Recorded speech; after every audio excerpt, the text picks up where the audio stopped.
परवाह देश की मैं बात भारतीय नौसेना की उस शक्ति की करेंगे जिसने इस्लामाबाद से लेकर बीजिंग की चिंताएं बढ़ाई हैं। 21वीं सदी के इस दौर में भारत की सैन्य शक्ति का लोहा पूरी दुनिया मानती है, जिसका प्रमाण ऑपरेशन सिंदूर के दौरान दुनिया ने देख ही लिया। किस तरह भारत की जमीनी और आसमानी ताकत के सामने पाकिस्तान ने सरेंडर किया। पाकिस्तान के कई एयरबेस भारतीय मिसाइलों की तबाही के गवाह बने, जिसकी टीस अभी भी शहबाज शरीफ और फील्ड मार्शल मुनीर को रुक रुक कर उठती है। और अब भारत ने अपनी नेवी की ताकत में जबरदस्त इजाफा करने का गेम प्लान भी बनाया है, जिसके तहत साल 2035 तक भारत की समुद्री ताकत इतनी मजबूत हो जाएगी कि पाकिस्तान से लेकर चीन भारत की तरफ आंख उठाने की कोई सोचेगा भी नहीं।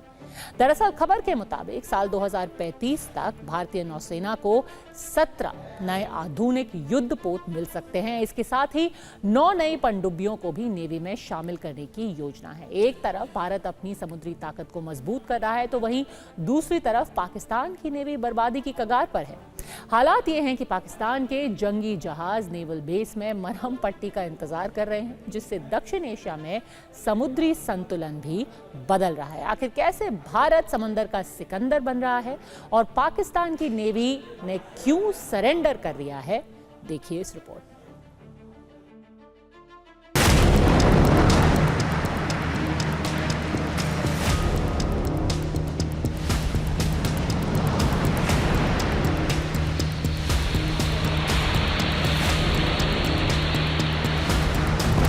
आज का भारत अपने लिए बड़े लक्ष्य तय कर रहा है और उसे पाने के लिए अपनी पूरी शक्ति लगा रहा है।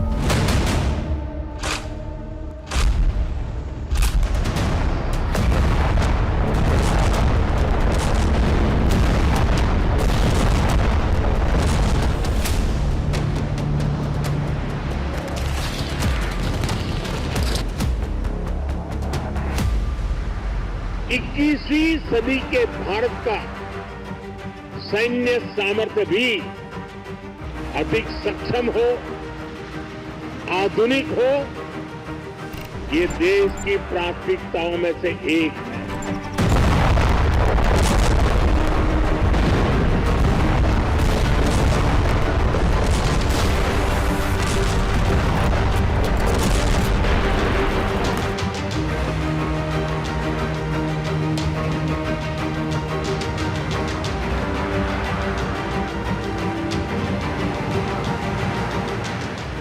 समंदर की उफनती लहरों पर किसी का काबू नहीं होता।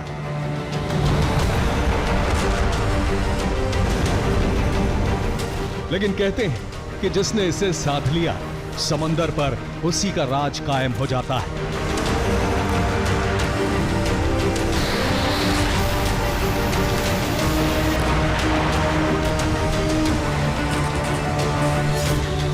और ये बात भारत बखूबी जानता है।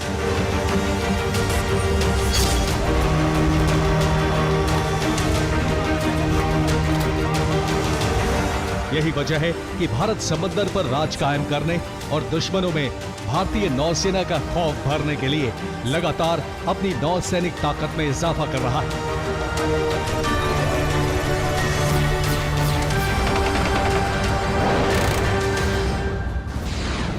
ये समंदर में हिंद का शौर्य है।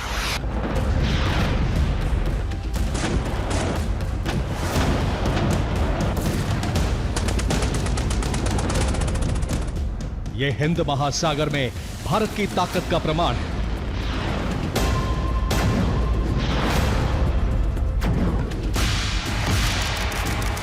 ये 21वीं सदी के भारत की नई तस्वीर है। दुनिया के मानचित्र पर भारत दो ऐसे पड़ोसी मुल्कों से घिरा है जिसका सिर्फ एक ही मकसद है, भारत के खिलाफ नापाक साजिश रचना। और ये मुल्क हैं चीन और पाकिस्तान। ऐसे में भारत के लिए अपनी समुद्री ताकत बढ़ाना जरूरी हो गया है। यही वजह है कि अब भारत अपनी समुद्री ताकत बढ़ाने में जुटा है।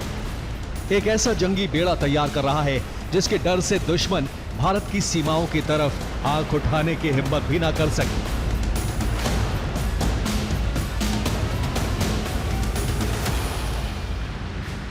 इस बीच जो खबर निकलकर सामने आ रही है उससे चीन और पाकिस्तान की चिंताएं बढ़ना लाजमी है।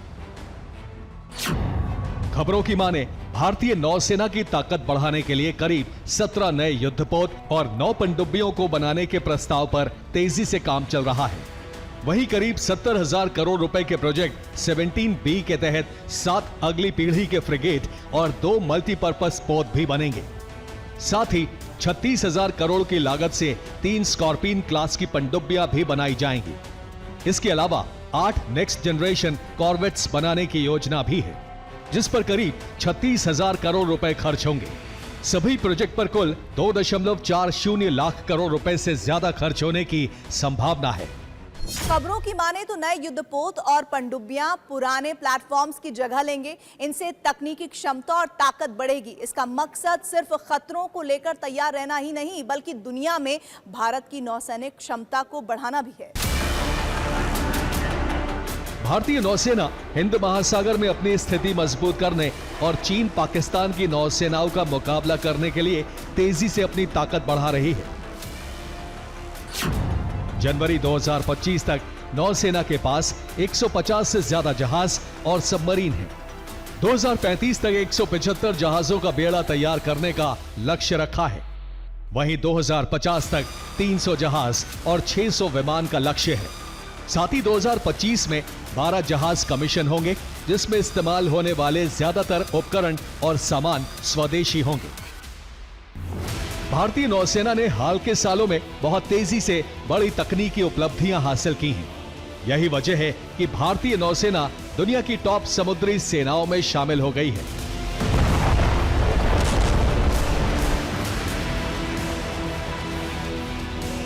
स्वदेशी एयरक्राफ्ट कैरियर, परमाणु पनडुब्बियां, लंबी दूरी की मारक क्षमता, आधुनिक मिसाइल प्रणालियां और रोबोटिक सिस्टम जैसी टेक्नोलॉजी ने भारत की समुद्री सुरक्षा को आधुनिक बनाया है।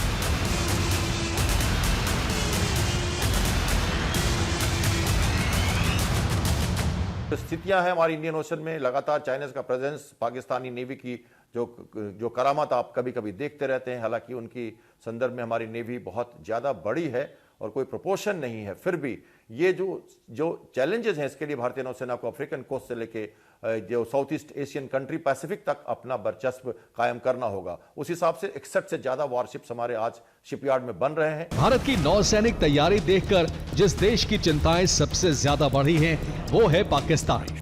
वो पाकिस्तान जिसने अभी अभी भारत की जमीनी और आसमानी ताकत का स्वाद चखा है।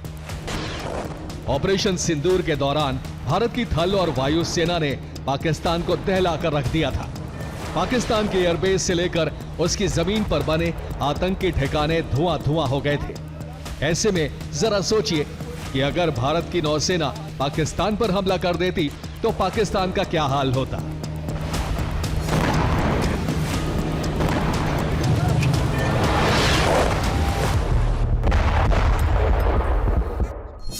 पाकिस्तान की नौसेना कभी समंदर की शान कहलाने का दावा करती थी, आज वही नौसेना कराची के किनारों पर लाचार खड़ी है। ऑपरेशन सिंदूर के बाद पाकिस्तान की नौसेना का हौसला ऐसा टूटा है कि अब उसके युद्धपोत और पनडुब्बियां अरब सागर की लहरों में दूरी बनाकर बंदरगाह की सीमाओं में कैद है। भारत ने ऑपरेशन सिंदूर के तहत पाकिस्तान में कई आतंकी ठिकानों को तबाह किया था। 4 दिन के इस संघर्ष में पाकिस्तानी सेना के एयरबेस भी भारतीय मिसाइलों का निशाना बने। अब जो खबर निकलकर सामने आ रही है वो साफ दर्शाती है कि ऑपरेशन सिंदूर ने पाकिस्तान को किस कदर हिलाकर रख दिया था। रिपोर्ट में दावा किया गया है कि पाकिस्तान के ज्यादातर युद्धपोत एक्टिव नहीं हैं। हालात ये हैं कि पाकिस्तान के अधिकांश युद्धपोत कराची नेवल बेस पर खड़े हैं। हालात ये हैं कि जहां भारत के पास आधुनिक पनडुब्बियों की श्रृंखला है, वहीं पाकिस्तान के पास केवल 2 ऑपरेशनल पनडुब्बियां बची हैं। बाकी सब या तो तकनीकी खराबी का शिकार हैं या मरम्मत के नाम पर डॉकयार्ड में जंग खा रही हैं। यही वजह है कि पाकिस्तान ने समंदर में अपनी वॉर एक्सरसाइज को रद्द कर दिया है। इसका मतलब यह है कि पानी के भीतर भी पाकिस्तान की ताकत पूरी तरह डूब चुकी है। उनके जहाज वो ऑपरेट नहीं कर पा रहे, वो कराची हार्बर में खड़े हैं और इस समय भारत की ये स्थिति है कि भारत अगर चाइना के ऊपर कराची के ऊपर ब्लॉकेड करेगा, वो बिल्कुल बड़े आराम से कर सकता है। उसको पाकिस्तान को ब्लॉकेड तोड़ने की क्षमता ही नहीं है। जब डिफेंस प्रोजेक्ट बनता है, ये सबसे बड़ी चीज देखी जाती है कि सोशियो इकोनॉमिक स्ट्रक्चर उस रीजन का एकदम से ऊपर आ जाता है। ऑपरेशन सिंदूर के दौरान पाकिस्तान की नेवी खूब डींगे हाँक रही थी। कह रही थी कि पाकिस्तान की नेवी भारतीय नौसेना को करारा जवाब देने के लिए तैयार थी। लेकिन असल हकीकत यह है कि उस दौरान पाकिस्तान की नेवी के हाथ पांव फूले थे, क्योंकि उनके पास तो युद्धपोत तक नहीं थे जो भारतीय नेवी के हमलों का जवाब दे सके। पाकिस्तान की इस लाचारी का रणनीतिक असर दिखने लगा है। पाकिस्तान नौसेना अरब सागर में किसी भी सार्थक तैनाती के लिए तैयार नहीं है। ऐसे में इसका रणनीतिक असर दिखने लगा है। भारत ने अपने सामुद्रिक गश्ती और अभ्यासों का दायरा काफी हद तक बढ़ा लिया है। भारतीय नौसेना अब अरब सागर के उन क्षेत्रों तक भी नियमित गश्त कर रही है जिन्हें पाकिस्तान पहले अपनी निगरानी में मानता था। अब भारतीय युद्धपोत बिना किसी रोक टोक के इन समुद्री इलाकों पर अपना नियंत्रण स्थापित कर रहे हैं। जितनी कंट्रीज एक्सरसाइज करती है, मालाबार एक्सरसाइज इत्यादि, सब में भारत को इन्वॉल्व होता है। पाकिस्तान को बिरला को ही बुलाता है, क्योंकि उनको पता है कि पाकिस्तान की स्थिति कैसी है। यहां तक कि अमेरिका अब बड़ा जोर लगा रहा है बे ऑफ बंगाल में बांग्लादेश को इंक्लूड करने के लिए, वो कर रहा है। इस पॉलिटिक्स में, इंटरनेशनल पॉलिटिक्स में कोई अपना नहीं है, कोई पराया नहीं है। अपना अपना इंटरेस्ट सबसे ऊपर होता है। लेकिन सवाल उठता है कि आखिर पाकिस्तानी नौसेना की यह दुर्गति क्यों हो गई है? तो इसके पीछे की वजह भी जान लीजिए। पाकिस्तान की नेवी की कमजोर स्थिति के पीछे पुराने होते जहाज एक अहम वजह है। पाकिस्तान के पास 1990 के दशक के टाइप 21 फ्रिगेट हैं, जिनका रखरखाव काफी महंगा है। साथ ही चीन से मिले जहाज में तकनीकी दिक्कतें हैं। एक चौंकाने वाली बात यह है कि पाक नौसेना के नए अफसर समुद्र का अनुभव लिए बिना ही सीनियर बनते जा रहे हैं, जिसकी वजह पाकिस्तानी जहाज का समंदर में ना जाना है और युवा अफसरों को उन जहाजों पर तैनात किया जा रहा है जो साल भर से मरम्मत के नाम पर खड़े हैं।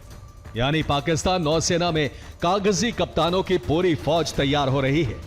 साथ ही पाकिस्तान की इस नाकामी का रणनीतिक असर भी दिखने लगा है।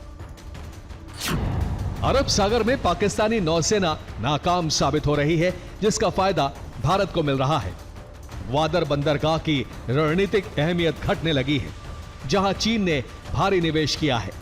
साथ ही नौसेना अभ्यासों को रद्द करने और जहाजों की अनुपलब्धता ने पाकिस्तान की छवि को एक अविश्वसनीय रक्षा साझेदार के रूप में नुकसान पहुंचाया है। ऑपरेशन सिंदूर ने न केवल पाकिस्तान की रणनीतिक ताकत को ध्वस्त किया, बल्कि अफसरों और जवानों के भीतर का मनोबल भी खत्म कर दिया। प्रशिक्षण का अभाव, संसाधनों की कमी और नेतृत्व में अस्थिरता की वजह से पाकिस्तान की स्थिति और बदतर हो चुकी है। पाकिस्तानी नौसेना इस कदर अपंग बन चुकी है कि सिर्फ कागजों पर जंगी है, मैदान में नहीं। वहीं भारत का दबदबा लगातार बढ़ रहा है, जिससे दक्षिण एशिया में समुद्री संतुलन बदलने लगे हैं। Bureau report, TV9 Bharatvarsh.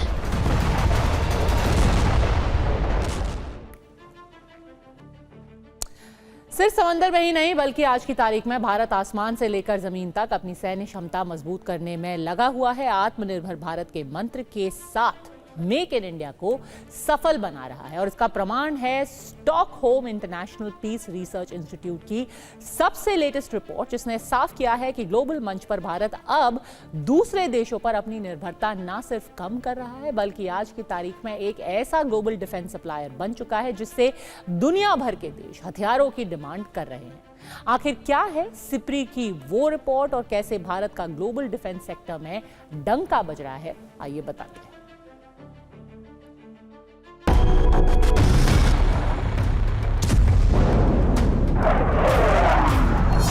आज दुनिया भारत के डिफेंस इकोसिस्टम की चर्चा कर रही है। ऑपरेशन सिंदूर के दौरान जो हमने शौर्य दिखाया है हमारे सेना के जवानों ने, उसके बाद हमारे इंडिजिनस प्रोडक्ट्स की ग्लोबल डिमांड और बढ़ रही है। दुनिया के कई मोर्चों पर या तो जंग हो रही है या फिर जंग जैसे हालात हैं। ऐसे में भारत लगातार अपनी सैन्य क्षमताओं को बढ़ाने और उसमें आत्मनिर्भर बनने पर जोर दे रहा है, जिसकी झलक स्टॉकहोम इंटरनेशनल पीस रिसर्च की रिपोर्ट में मिलती है। सिप्री की रिपोर्ट के मुताबिक 2014 से 2024 तक भारत के डिफेंस इंपोर्ट में 34% कमी दर्ज की गई है, जबकि डिफेंस एक्सपोर्ट में 700% से अधिक की बढ़ोतरी हुई है।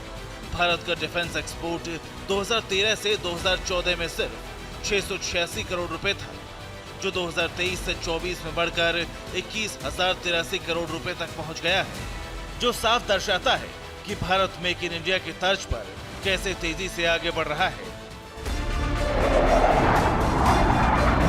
देश का लक्ष्य भारत को अपने दम पर दुनिया की बड़ी सैन्य ताकत बनाने का है।